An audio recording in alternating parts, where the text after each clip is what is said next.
अस्सलाम वालेकुम दोस्तों। तो आज बढ़ते हैं हम अपने अगले लेक्चर की तरफ, जो कि हमारा वर्बल क्वेश्चंस का एक और प्रैक्टिस है। ठीक है, तो हमारा पहला क्वेश्चन है, what will come next in the following series. 35, 45 question mark है, 65, 75। तो सिंपली आप देख रहे हैं कि सिर्फ इसमें 10 ऐड किया जा रहा है। तो अब 45 के बाद 55 आंसर आएगा ए। क्वेश्चन 2 है, if skyland is coded as 79, 48, 312, then land is coded as. तो ये इंतहाई इजी क्वेश्चन है। आप देख लें कि स्काई लैंड के आप एक एक लेटर के जो है ना कोडेड नंबर्स देखें ना। अगर हम एस के तौर पर 7 ले लेते हैं, के तौर पर 9, वाई के तौर पर 4, और आगे लैंड बचता है, तो लैंड के जो आते हैं 8312, वही 8312 अगले लैंड की कोडेड वन हो गए। तो जो हमारे पास आंसर आ रहा है ए। क्वेश्चन 3 है, if stranger is 297, 52, 46, 87, then anger is 2। तो इसको भी ऐसे समझ लें, STR इनको समझ लें 975, और बाकी जो एंगर के बचते हैं 24687। तो 24687 यानी कि ए जो इसका एंगर का कोडेड वर्ड हो जाएगा, तो ये उसका आंसर। क्वेश्चन 4 जो है, विच one is different from the rest. Similar, equivalent, like, same, distinguish. Similar एक जैसे होना, इक्विवेलेंट भी मसावी होना होता है, लाइक भी एक जैसे होते हैं, सेम भी एक जैसे होते हैं, डिस्टिंग्विश इनमें फ़र्क होता है। तो ये जो पहले चार हैं ये रेस्ट में बिल्कुल सेम है।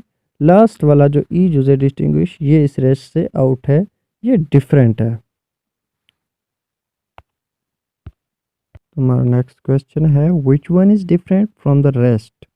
Cloth, spoon, plate, tray, knife. देखे ना, जो लफ्ज़ क्लॉथ है ये कपड़ा अलग चीज़ है, स्पून, प्लेट, ट्रे, नाइफ, और ये बाकी जो चार चीज़ें ये कैटलरी के हैं। स्पून चम्मच, प्लेट होता है, ट्रे होती है, नाइफ होता है। ठीक है। If shout is 2, 8, 1, 3, 9, 7, then hot is 2। इसके भी हम ऐसे ही करेंगे, पहले पहले शाउट के एक एक लेटर के नंबर्स हम सेलेक्ट करेंगे कि एस जो है ना 8 के इक्वल है, एच 1 के, ओ 3, यू 9, टी 7।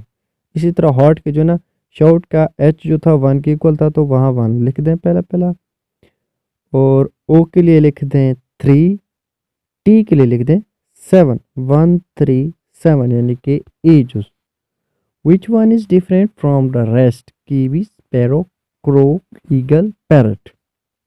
कीवी देखें, ये एक छोटा सा जानदार है, देखिए जानवर है। स्पैरो, क्रो, ईगल, पैरट ये चारों परिंदे हैं जो उड़ते हैं। ठीक है। Find out the odd man out. Cloth, thin, colourful, glitter, bright. तो क्लॉथ कपड़ा, ये किसी चीज़ का नाम है, तो ये एक नाउन है।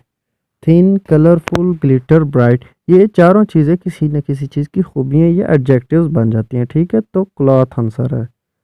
If river is coded as 1 2 3 4 5 and favour is to 64 73 45, then what stand for EAR।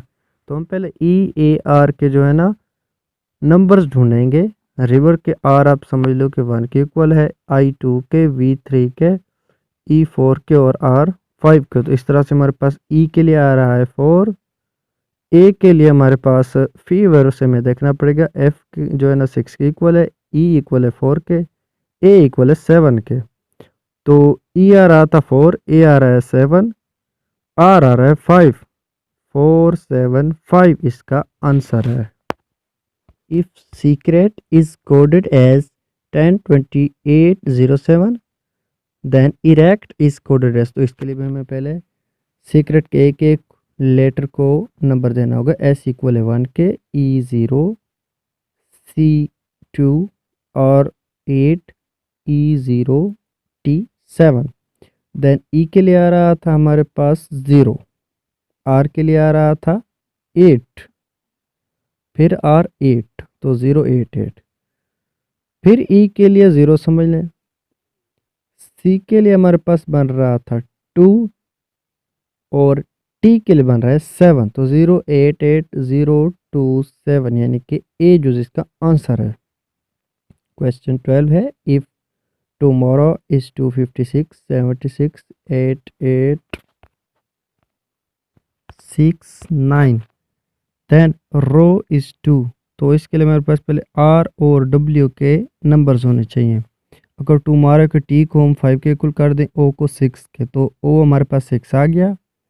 तो इसी तरह के जो है ना चौथे नंबर पे आर खड़ा है, तो यहाँ 8 आ रहा है, तो आर आ गया 8 8 6 और डब्ल्यू आ रहा है 9 के इक्वल, तो 8 6 9 यानी कि डी जो इसका आंसर है। If the highest number is added to the first number, अगर सबसे जो बड़ा नंबर है हाईएस्ट नंबर उसको हम पहले नंबर से ऐड कर दें, then divided by the third number, और तीसरे नंबर से डिवाइड कर दें, तो क्या आंसर आएगा, what will be the answer. Highest number 15 है, उसको हम ऐड कर रहे हैं पहले नंबर 10 में, तो 15 प्लस 10 25। उस 25 को हमने थर्ड नंबर से डिवाइड करना है, तो 25 divided by 5 answer is equal to 5। D जो इसका आंसर है। What will come next in the following series? BAC, EDF, KJL, question mark, QPR। तो आप पहले देखें कि BAC, हालांकि अल्फ़ाबेटिकली तो ए पहले आना चाहिए था, तो बी पहले आ गया, सेकंड लेटर शुरू में आ गया है।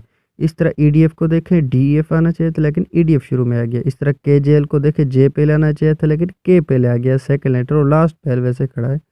तो एल के बाद MNO आता है, लेकिन हम क्या करेंगे, MNO की बजाय NMO लिखेंगे, क्योंकि सेकंड लेटर को हमने फर्स्ट पे रखना है।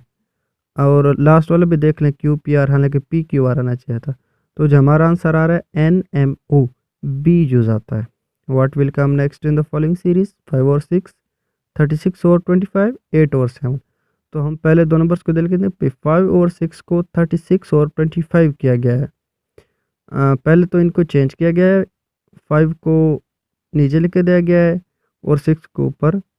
तो फिर इनके स्क्वायर ले लिए गए हैं। 5 का स्क्वायर 25 होता है, 6 का 36। इस तरह हम 8 और 7 का कर लेते हैं, 7 और 8 कर लें और फिर इसका स्क्वायर ले लें, तो 49 और 64 इसका आंसर आ जाएगा बी जूज।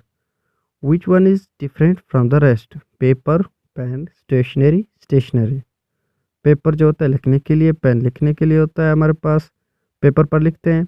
ये जो थर्ड नंबर पे स्टेशनरी है ना, ये स्टेशनरी है साकेन, कोई चीज़ अब हरकत नहीं कर रही थी।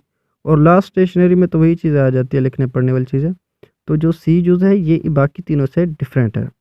If G is equal to 7, H is equal to 8, I is equal to 9, then D E F question mark. तो पहले आप देख लो ना, उन्होंने G7 किस तरह से क्या है। अगर हम लोग A को 1 समझ लें, B को 2, C को 3, D को 4, E को 5, F को 6, G फिर 7 आ जाता है, H 8 और I 9। तो D 4 आ रहा था, E 5 आ रहा था और F 6 आ रहा था, 4 5 6, यानी कि बी जूज इसका आंसर है। What will come next in the following series? 7 11 16 22 26 31। तो आप देखें कि 7 से 11 कैसे बना है। इसमें हमने 4 8 किया है, 11 से 16 बनाया, हमने इसमें 5 ऐड किया है, 16 से 22 बनाया तो हमने 16 में 6 ऐड किया है, 22 से 26 बनाए 4 ऐड कर दिया, 26 से 31 बनाए 5 ऐड कर दिया। अब 31 में मजीद हमने 6 ऐड करना है उसी तरतीब से, तो 37 आंसर आ जाएगा डी जूज। What will come next in the following series? 15 11 7 14 10 6। तो आप ऐसे कर ले कि पहले नंबर 15 है, उसमें से 4 माइनस करेंगे तो 11, 11 में से मजीद 4 माइनस करेंगे तो 7। अब इसी तरह 7 को 2 से मल्टीप्लाई कर दे 14, 14 में से 4 माइनस किया 10, 10 में से 4 माइनस किया 6। अब हमने तीसरे नंबर पर 6 को 2 से मल्टीप्लाई करना है, ठीक है। तो 6 to 12 आंसर आ जाता है ई जूस। What will come next in the following series? 7 4 12 17 30 48। तो हम पहले देख लेते हैं भाई हुआ क्या है। पहले तो जो नंबर थे 7 प्लस 4 कर दिया गया ना 11, 11 में एक प्लस कर दें तो 12 हो जाता है। फिर इसी तरह से अगर आप लोग 4 प्लस 12 कर दें तो 16 में 1 प्लस कर दें 17। इसी तरह 12 plus 17 29 plus 1 30, 17 plus 30 47 plus 1 48, 30 plus 48 78 plus 1 79 इसका आंसर आ जाएगा D juice. What will come next in the following series? 48 24 20 10 6 3। पहले देखें कि 48 से 24 बनाया तो 48 को हाफ कर दिया, फिर 24 से 20 बनाया तो 4 माइनस किया। अब इसी तरह 20 को हाफ करके 10, फिर मैं उसमें से 4 माइनस किया 6 को हाफ किया 3। अब 4 माइनस करेंगे तो 3 में से जब 4 माइनस करेंगे तो -1 आंसर आ जाएगा डी जूस। तो दोस्तों इस तरह की और मज़ीद verbal non verbal intelligence test की जो तैयारी के लिए प्रिपरेशन के लिए आप मेरे चैनल सब्सक्राइब कर दें। शुक्रिया।